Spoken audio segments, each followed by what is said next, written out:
തെരഞ്ഞെടുപ്പ് അട്ടിമറിക്കാൻ CPM BJP ശ്രമമെന്നാണ് കോൺഗ്രസിന്റെ ഒരു ആരോപണം പുതുതായി വരുന്നത്. പാലക്കാട്ട് പി സരിന്റെ പേര് വോട്ടർ പട്ടികയിൽ വന്നത് ചട്ടം ലംഘിച്ചാണെന്ന ആരോപണമുണ്ട്.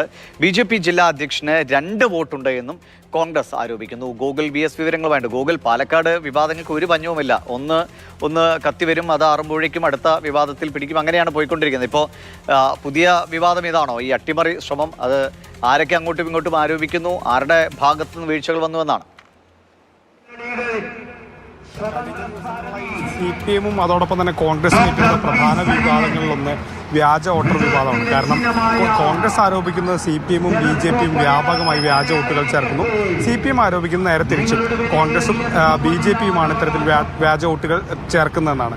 ഏതായാലും അത് സംബന്ധിച്ച് രണ്ട് രാഷ്ട്രീയ പാർട്ടികളും വിവിധ തെളിവുകൾ പുറത്തുവിടുന്നു. ഇപ്പോൾ അവസാനമായി നമ്മൾ കണ്ട അതിലേറ്റവും കൗതുകരമായ കാര്യം VK ശ്രീകണ്ഠൻ MP ആരോപിക്കുന്നത് സരിൻ ഇവിടെ വോട്ട് ചേർത്തത് അനധികൃതമായാണ്, തെറ്റായ രീതിയിലാണ്. കാരണം ഒരു മണ്ഡലത്തിൽ 6 മാസമെങ്കിലും താമസിച്ചാൽ മാത്രമേ അവിടെ വോട്ടർ പട്ടികയിൽ പേര് ചേർക്കാൻ കഴിയൂ. സരിൻ ഇവിടെ താമസിക്കാൻ തുടങ്ങിയിട്ട് 3 മാസം മാത്രമേ ആയിട്ടുള്ളൂ.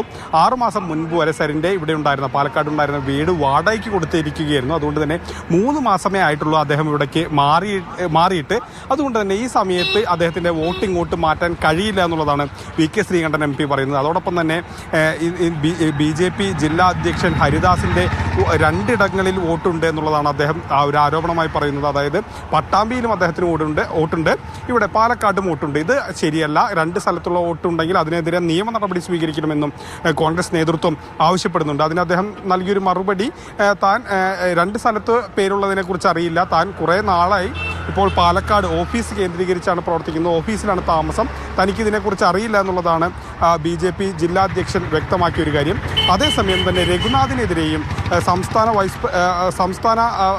അതായത് രഘുനാഥിനെതിരെയും ഒരു ആരോപണം VK ശ്രീകണ്ഠൻ MP ഉന്നയിക്കുന്നുണ്ട്. അതും ഒരു പ്രധാനപ്പെട്ട കാര്യം. അദ്ദേഹം കോഴിക്കോടാണ് താമസിക്കുന്നത്, പിന്നീട് ഇവിടേക്ക് അതായത് പാലക്കാട് വോട്ടിങ്ങോട്ട് മാറ്റി ഷിഫ്റ്റ് ചെയ്തു. അതെങ്ങനെയാണ്, അല്ലെങ്കിൽ അദ്ദേഹം കോഴിക്കോട് താമസിക്കുന്ന അദ്ദേഹത്തിന് എങ്ങനെയാണ് ഇവിടെ വോട്ട് വന്നത് എന്നെല്ലാം തന്നെ ആരോപണങ്ങൾ കോൺഗ്രസ് നേതൃത്വം വീണ്ടും ആവർത്തിക്കുന്നുണ്ട്. ഏതായാലും പരസ്പരം പ്രധാനമായും CPM അതോടൊപ്പം തന്നെ കോൺഗ്രസുമാണ് ഈ ഒരു വ്യാജ വോട്ട് ആരോപണം ഏറ്റെടുത്തിരിക്കുന്നത്. പരസ്പരം അങ്ങോട്ടും ഇങ്ങോട്ടും ഈ വാദങ്ങൾ ശക്തമായി മുന്നോട്ട് ഉന്നയിച്ച് മുന്നണികൾ പോവുകയാണ്. ഏതായാലും വരും ദിവസങ്ങളിൽ ഇതിൻ്റെ കൂടുതൽ വാർത്തകൾ വരുമെന്നുള്ളത് ഉറപ്പാണ്. ഏതായാലും ആർക്കൊക്കെയാണ് ഇത്തരത്തിൽ ഇരട്ട വോട്ടുള്ളത് എന്നുള്ളതൊക്കെ തന്നെ നമുക്ക് ഇനി കാത്തിരുന്ന് കാണണം. CPM പറയുന്നത് ഏകദേശം കോൺഗ്രസ് ഈ രീതിയിൽ ആയിരക്കണക്കിന് ആളുകളെ ചേർത്തിട്ടുണ്ടെന്നാണ്. മറ്റ് പഞ്ചായത്തുകളിൽ നിന്നും മണ്ഡലത്തിന് പുറത്തു നിന്നും മലമ്പുഴ മണ്ഡലത്തിൽ നിന്നും ഒക്കെ ആയിട്ട് ഏകദേശം 1000-ലടുത്ത ആളുകളെ ഇവിടേക്ക് മാറ്റിയിട്ടുണ്ടെന്നാണ് CPM ആരോപിക്കുന്നത്. ഏതായാലും അതിൻ്റെ കൂടുതൽ വിവരങ്ങൾ വരും ദിവസങ്ങളിലും പുറത്തു വരും.